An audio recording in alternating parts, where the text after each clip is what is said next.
تو آمین کہنا سورہ فاتحہ کی اختتام پر یہ سنت ہے۔ نبی علیہ السلام فرماتے ہیں جب امام غیر المغضوب علیہم ولا الضالین پڑھے تو آپ نے کیا کہنا ہے؟ آمین۔ تو اس سے ثابت ہوا کہ آپ نے قرآن سننا ہے۔ آپ قرآن سنیں گے، امام مکمل کرے گا قرات، سورہ فاتحہ مکمل کرے گا تو آپ نے کہنا ہے آمین۔ آمین کہنا سنت ہے۔ اب اس سے اگلا جو اسٹیپ ہے وہ کیا ہے؟ فضیلت والا عمل کیا ہے کہ اونچی آواز سے آمین کہیں یا دھیمی آواز سے آمین کہیں۔ اس میں بعض لوگوں نے اس کو جھگڑا بنا لیا ہے۔ جھگڑے والی بات نہیں ہے، یہ فضیلت والی بات ہے کہ آپ نے سری یعنی آہستہ آمین کہنا ہے یا آپ نے اونچی آواز سے آمین کہنا ہے۔ بخاری شریف میں حدیث ہے، آپ صلی اللہ تعالیٰ علیہ وآلہ وسلم فرماتے ہیں جب امام قرات کرے، سورہ فاتحہ مکمل کرے تو اس کے بعد تم آمین کہو، اور اس طرح آمین کہنی جس طرح فرشتے آمین کہتے ہیں۔ تمہاری آمین فرشتوں کے آمین کے موافق ہو گئی تو اللہ تبارک و تعالیٰ تمہاری بخشش فرمائے گا۔ جب تمہاری آمین فرشتوں کے آمین کے موافق ہو جائے تو اب اس سے کیا دلیل نکلی کہ فرشتے اونچی آواز سے آمین نہیں کہتے۔ فرشتے اتنی آواز سے آمین کہتے ہیں وہ خود سن سکتے ہیں، کیونکہ قرات کا معنی یہ ہوتا ہے کہ اتنی آواز سے کرے کہ خود سن سکیں۔ تو فرشتوں کی آمین آج تک ہم نے نہیں سنی، تو وہ سری آواز میں آمین کہتے ہیں۔ تو اس سے معلوم ہوا کہ ہم نے آمین کہنی ہے، لیکن کیا کہنی ہے؟ سری آواز میں، اتنی کہ ہم خود سن سکیں۔ یہ ہماری کیا ہے؟ دلیل ہے حدیث سے۔ بخاری اور مسلم، ابو داؤد، نسائی، ابن ماجہ، تمام جو حدیث کی کتابیں اس میں یہ روایت موجود ہے۔ اور اس سے ایک اور روایت بخاری موجود ہے کہ آپ علیہ السلام فرماتے ہیں جب امام سمع اللہ لمن حمدہ کہے تم ربنا ولک الحمد کہو، تو اس طرح کہنا ہے جس طرح فرشتے کہتے ہیں۔ اگر تمہاری موافقت فرشتوں کے ساتھ ہو گئی تو تمہاری بخشش ہو جائے گی۔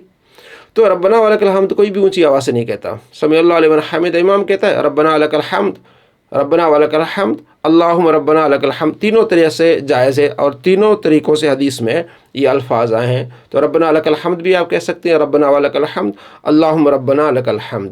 تو کوئی بھی اس کو اونچا نہیں کہتا، تو اس لیے ہماری دلیل یہ ہے کہ بہتر یہ ہے کہ آمین کہنی ہے تو سری آواز میں آمین کہیں۔ اس کے علاوہ مستدرک للحاکم اور دیگر کتب میں یہ حدیث موجود ہے کہ آپ صلی اللہ تعالیٰ علیہ وآلہ وسلم نے آمین کہی اور سری آواز میں آمین کہی۔ آپ صلی اللہ تعالیٰ علیہ وآلہ وسلم نے آواز کو پست کیا۔ مستدرک للحاکم میں ہے، ابو داؤد طیالسی میں یہ حدیث ہے، طبرانی میں، دار قطنی میں ہے، مسند احمد میں ہے۔ وائل بن حجر رضی اللہ تعالیٰ عنہ کہتے ہیں کہ نبی صلی اللہ تعالیٰ علیہ وآلہ وسلم کے ساتھ میں نے نماز پڑھی، آپ علیہ السلام نے غیر المغضوب علیہم ولا الضالین پر پہنچے تو آپ نے آمین کہا اور آمین میں اپنی آواز کو آہستہ رکھا۔ اور اسی طرح میں حدیث ہے، کہتے ہیں سمعت رسول اللہ صلی اللہ علیہ وسلم غیر المغضوب علیہم ولا الضالین آمین، تو خفض بھی صوت، آپ علیہ السلام نے آواز کو آہستہ کیا۔ تو اس کے علاوہ دیگر بھی روایات ہیں جس سے یہ پتہ چلتا ہے کہ آپ علیہ السلام نے آمین کو آہستہ کہا۔ جو آمین کو اونچا کہتے ہیں ان کے پاس بھی دلیلیں ہیں، لیکن اس کی ہم تعویل کرتے ہیں کہ مد صوت، آپ علیہ السلام نے آمین اس کو کھینچ کے کہا ہے، اونچی آواز سے نہیں بلکہ یوں کہ کھینچ کے اس کو کہا ہے۔ تو ہمارے پاس بخاری سے روایت ہے، ہمارے پاس جو ہے وہ مسلم سے روایت ہے کہ اس طرح آمین کہنی ہے جس طرح فرشتے آمین کہتے ہیں۔ اس کے علاوہ حضرت علی رضی اللہ تعالیٰ عنہ اور حضرت عبداللہ رضی اللہ تعالیٰ عنہ، یہ دونوں آمین جو ہے نا وہ دھیمی آواز سے کہا کرتے تھے۔ اور حضرت عمر رضی اللہ تعالیٰ عنہ کے بارے میں بھی آتا ہے کہ آپ کی آمین بھی دھیمی ہوتی تھی، اور دیگر فقہاء کرام اور محدثین بھی آمین دھیمی کہتے تھے، سری کہتے تھے۔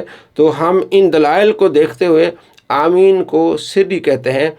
جب امام قرات کرتا ہے اور اختتام کرتا ہے سورہ فاتحہ کا، تو جب وہ کہتا ہے غیر المغضوب علیہم ولا الضالین، تو ہم نے آمین کہنی ہوتی ہے، اور ہم کیا کہتے ہیں؟ سری آمین کہتے ہیں۔ تو یہ فضیلت والی بات ہے کہ سری کہنا زیادہ فضیلت والی ہے یا جہرن کہنا یعنی اونچی آواز سے کہنا۔ تو ہمارے نزدیک جو ہمارے پاس دلائل ہیں ان سے ہم یہ اخذ کرتے ہیں کہ سری آمین کہنا زیادہ فضیلت والی بات ہے۔